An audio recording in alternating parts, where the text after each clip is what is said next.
అంత్యదినములలో అపాయకరమైన కాలం వచ్చినప్పుడు ఎలా ఉంటుందో తెలుసుకో. మనుషులలో విపరీతమైన స్వార్థం వస్తుంది. ధనము మీద అపేక్ష అధికంగా ఉంటుంది.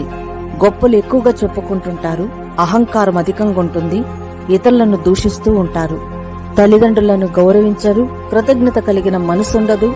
అపవిత్రమును కలిగి ఉంటారు. ప్రేమ అనురాగాలు ఉండవు. అతిగా ద్వేషాన్ని కలిగి ఉంటారు. ఇతరుల మీద నేరాలను ఆరోపిస్తూ ఉంటారు.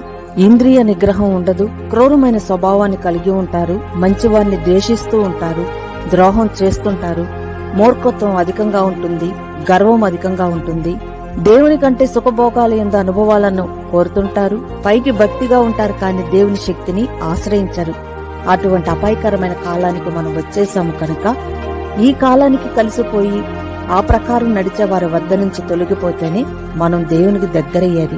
ప్రార్థన. తండ్రి, అపాయకరమైన కాలంలో మేము కలిసిపోకుండా నీ నిత్యమైన కృపలో మమ్మల్ని భద్రపరచమని యేసుక్రీస్తు నామమున ఈ మనవిని వేడుతున్నాం తండ్రి.